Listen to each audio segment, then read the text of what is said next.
ಎಷ್ಟು ಸಂಖ್ಯೆ ಬಡವರಿಗೆ ಒಂದಷ್ಟು ಯಾರಿಗೆ ಕೊಡ್ಬೋದು BPL ಕಾರ್ಡ್ ಇರೋರಿಗೆ ಮಾತ್ರ ಕೊಟ್ಟು ಎಲ್ಲ ಮಾಡಿ ನೀವು ಇದನ್ನು ಎಲ್ಲ ಮ್ಯಾನೇಜ್ ಮಾಡಬೇಕು. ಅದನ್ನು ಬಿಟ್ಬಿಟ್ಟು ಇಲ್ಲಿಕ್ಕೆ ಎಲ್ರಿಗೂ ಫ್ರೀ ಅಂತಾರೆ ಅಂದರೆ ಏನು ಅರ್ಥ ಇದು? ಅರ್ಥ ಇಲ್ಲ ಸರ್, ಗುಂಪ್ಲ ಗೋವಿಂದ ನಂಗೆ ಆಗೈತು ಕತೆ ಅಷ್ಟೇ. ಗುಂಪಲ್ ಗೋವಿಂದನ ಅಥವಾ ಏನೋ ಒಂದು ಅವ್ರನ್ನ ಸೆಳೆಯುವಂಥ ಪ್ರಯತ್ನ? ಅದನ್ನೇ ಸೆಳೆಯುವಂಥ ಪ್ರಯತ್ನ. ಸುಮ್ಮನೆ ನಾವೇನು ಅಭಿವೃದ್ಧಿ ಮಾಡಲಿಲ್ಲ ಅಂದರೂ ಜನಗಳಿಗೆ ನಿಮಗೆ ಬಿಟ್ಟಿ ಭಾಗ್ಯ ಕೊಡ್ತೀವಿ, ನೀವು ನಮಗೆ ಅಧಿಕಾರ ಕೊಡಿ ಅಷ್ಟೇ. ನೀವು ಇಲ್ಲೇ ಇರಿ, ನೀವು ಅಭಿವೃದ್ಧಿ ಆಗಬೇಡಿ, ನಾವು ಅಭಿವೃದ್ಧಿ ಮಾಡೋದೇ ಇಲ್ಲ, ನೀವು ಇಲ್ಲೇ ಇರಿ, ನಾವು ಇಲ್ಲೇ ಇರ್ತೀವಿ, ನನಗೆ ಅಧಿಕಾರ ಮಾತ್ರ ಬೇಕು ಅಂತೇಳಿ ಅಲ್ವಾ? ಈಗ CM ಅವರು ಯೋಚನೆ ಮಾಡಬೇಕು ಒಂದು ಹಿತದೃಷ್ಟಿಯಿಂದ.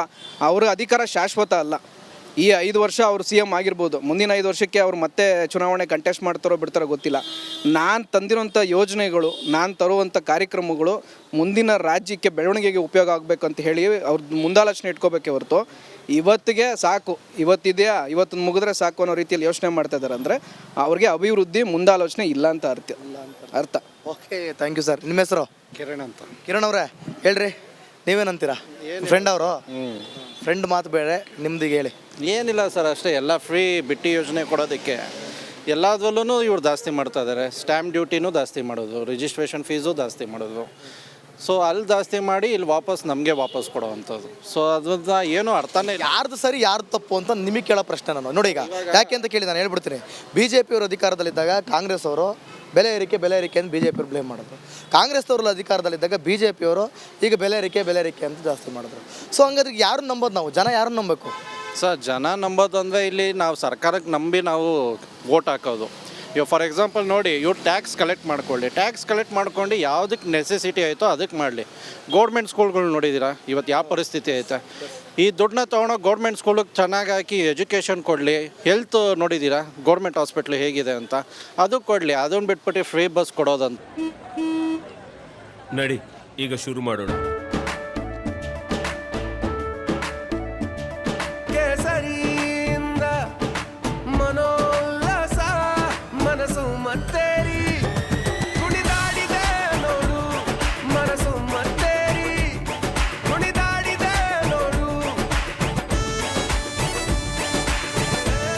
ಕ್ಷಣವೂ ಆಚರಿಸಿ ಕೇಸರಿ ಹಬ್ಬ. ವಿಮಲ್ ಬಾಯಲ್ಲಿ ಹೇಳಿ ಕೇಸರಿ ಮತ್ತು ಇತ್ಯಾದಿ ಅಂತೆ. 3,000 ರೂಪಾಯಿ ನಿರುದ್ಯೋಗಿಗೆ 3,000 ರೂಪಾಯಿ ಕೊಡೋದಂತೆ. ಅದು ಎಲ್ಲೇ ಐತೆ ಅದು ಅರ್ಥ? ಅದು ಖಾಸಗಿ ಶಾಲೆಗಳಿಗೆ ಸುರಿಯೋ ದುಡ್ಡನ್ನು ಗೌರ್ಮೆಂಟ್ ಸ್ಕೂಲ್ಗಳಿಗೆ ಕೊಡ್ಬೋದಲ್ವಾ ಸರ್? ಪ್ರೈವೇಟ್ ಹೆಂಗಾದರೂ ನಡೆಸ್ಕೊಳ್ಳಿ ಸರ್. ಇವಾಗ ತೊಗೊತಾರೆ ಟ್ಯಾಕ್ಸಲ್ಲಿ. ಗೌರ್ಮೆಂಟ್ ಸ್ಕೂಲಿಗೆ ಇನ್ಫ್ರಾಸ್ಟ್ರಕ್ಚರ್ ಡೆವಲಪ್ ಮಾಡಿ. ಎಷ್ಟು ಗೌರ್ಮೆಂಟ್ ಸ್ಕೂಲು ಎಷ್ಟು ಯೂನಿಫಾರ್ಮ್ಗಳು ಸರಿಯಾಗಿರಲ್ಲ, ಡೆಸ್ಕ್ ಇರಲ್ಲ, ಅವ್ರ ಕರೆಕ್ಟಾಗಿ ಬುಕ್ಸು ಬರ್ತಾ ಇರಲ್ಲ. ಬರೀ ಇವರು ಏನು ಮಧ್ಯಾಹ್ನದ ಊಟ ಬಿಸಿ ಊಟ ಕೊಟ್ಬಿಟ್ರೆ ಆಗಲ್ಲ ಸರ್ ಅಲ್ಲಿ. ಸೊ ಇಷ್ಟೇ ನಾನು ಹೇಳೋಕ್ಕಾಗ. Thank you sir. ನಿಮ್ಮ ಹೆಸರು? ಶಿವಕುಮಾರ್ ಅಂತ. ಶಿವಕುಮಾರ್ ಅವರ ನೀವೇನು ಹೇಳ್ತೀರಾ? ಏನು ಹೇಳೋದೇನಿಲ್ಲ ಸರ್, ಇವರು ಈ ಬಿಟ್ಟಿ ಗ್ಯಾರಂಟಿ ಯೋಜನೆಗಳನ್ನ ಕೊಟ್ಕೊಂಡು ಎಲ್ಲೂ ಒಂದು ಚೂರು ಅಭಿವೃದ್ಧಿ ಅನ್ನೋದು ಕಾಣಿಸ್ತಾನೆ ಇಲ್ಲ ಇಡೀ ರಾಜ್ಯದಲ್ಲಿ.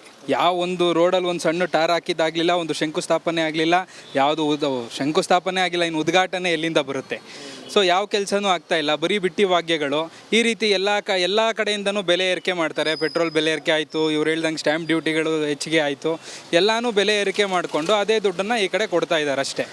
ಈಗ ಇದನ್ನು ಇದು ತೊಗೊಳ್ಳಿ, ಈ ಏನದು ಮದ್ಯ ಅದನ್ನು ಜಾಸ್ತಿ ಮಾಡಿದ್ರು. ಅಲ್ಲಿಂದ ಗಂಡನ ಜೋಬಿಂದ ಈ ಕಡೆಯಿಂದ ಎತ್ಕೊಳ್ಳೋದು, ಆ ಕಡೆ ಹೆಂಡ್ತಿಗೆ 2,000 ಕೊಡೋವಂಥದ್ದು. ಹೊಟ್ಟೆಗೆ ಹೋಗೋ ಪೆಟ್ರೋಲ್ನು ಜಾಸ್ತಿ ಮಾಡಿದ್ರು, ಗಾಡಿಗೆ ಹೋಗೋ ಪೆಟ್ರೋಲು ಜಾಸ್ತಿ ಆಗಿದೆ ಇವಾಗ. ಸೊ ಈ ಥರ ಭಾಗ್ಯಗಳನ್ನ ಕೊಟ್ಕೊಂಡು ಸರ್ಕಾರ ನಡೆಸೋದಾದರೆ ಏನು ಪ್ರಯೋಜನ ಆಗಲ್ಲ. ಸರ್ಕಾರ ನಡೆಸೋದು ಅಂತಂದರೆ ಇವರು ಇಷ್ಟು ವರ್ಷ ಆಡಳಿತ ನಡೆಸಿರೋರು, ಎಕ್ಸ್ಪೀರಿಯನ್ಸ್ ಇರೋರು, ಸರ್ಕಾರ ನಡೆಸ್ಬೇಕಾದ್ರೆ ಜನಕ್ಕೆ ಹೇಗೆ ಅನುಕೂಲ ಮಾಡಬೇಕು ಅನ್ನೋದನ್ನು ಯೋಚನೆ ಮಾಡಬೇಕಾಗಿತ್ತು. ಯಾರಿಗೋ ನಾವು ವೋಟ್ ಬ್ಯಾಂಕಿಂಗೋಸ್ಕರ ಇವರು ಬಿಟ್ಟಿ ಭಾಗ್ಯಗಳನ್ನ ಕೊಟ್ಬಿಟ್ಟು ಈ ರೀತಿ ಮಾಡಿದ್ರೆ ಏನು ಪ್ರಯೋಜನವೇ ಆಗೋದಿಲ್ಲ. ಈ ಸರ್ಕಾರದಲ್ಲಿ ಈ ಥರ ಮಾಡಿಕೊಂಡೇ ಇದ್ದರೆ ಈ ಸರ್ಕಾರ ಎಷ್ಟು ದಿನ ಇರುತ್ತೆ, ಏನಿರುತ್ತೆ? ಮತ್ತು ಆದಷ್ಟು ಬೇಗ ನಮ್ಮ ರಾಜ್ಯನ ದಿವಾಳಿ.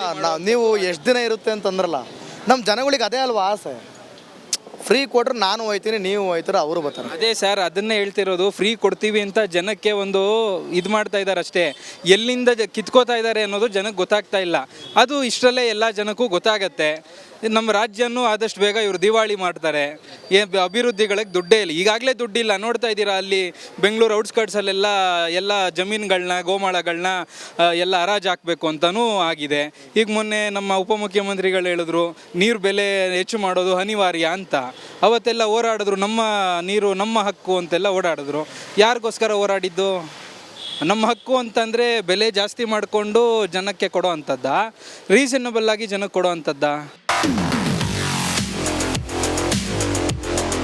ಎಸ್, ನೋಡಿದ್ರಲ್ಲ ವೀಕ್ಷಕರೇ, ಒಂದು ರೀತಿಯಲ್ಲಿ ತೈಲ ದರ ಏರಿಕೆ ಮಾಡಿರೋದು ಒಂದು ಕಡೆ ಜನಸಾಮಾನ್ಯರಿಗೆ ಕಷ್ಟ ಆಗ್ತಾ ಇದೆ, ಬಡವರಿಗೆ ಮಧ್ಯಮ ವರ್ಗದವರಿಗೆ ಒಂದು ರೀತಿಯಲ್ಲಿ ಆ ಕಡೆಗೂ ಇಲ್ಲ ಈ ಕಡೆಗೂ. ಈಗ ದುಡ್ಡಿದ್ದವ್ರು ಹೆಂಗೋ ಪೆಟ್ರೋಲನ್ನು ಹಾಕ್ಸ್ಕೊಂಡು ಡೀಸೆಲ್ ಎಷ್ಟೇ ರೇಟ್ ಆದರೂ ಕೂಡ ಹಾಕ್ಸ್ಕೊಂಡು ಹೋಗ್ಬಿಡ್ತಾರೆ. ಆದರೆ ಜನಸಾಮಾನ್ಯರಿಗೆ ಈಗ ಕಷ್ಟ ಆಗಿರುವಂಥದ್ದು. ಮತ್ತೊಂದು ಕಡೆ ಆ ಕಡೆ BJP ಕೂಡ ಈಗ ಕಾಂಗ್ರೆಸ್ನ ಬ್ಲೇಮ್ ಮಾಡ್ಕೊಂಡು ಪ್ರತಿಭಟನೆ ಕೂಡ ಮಾಡ್ತಾ ಇದೆ. ಕಾದೋಣ.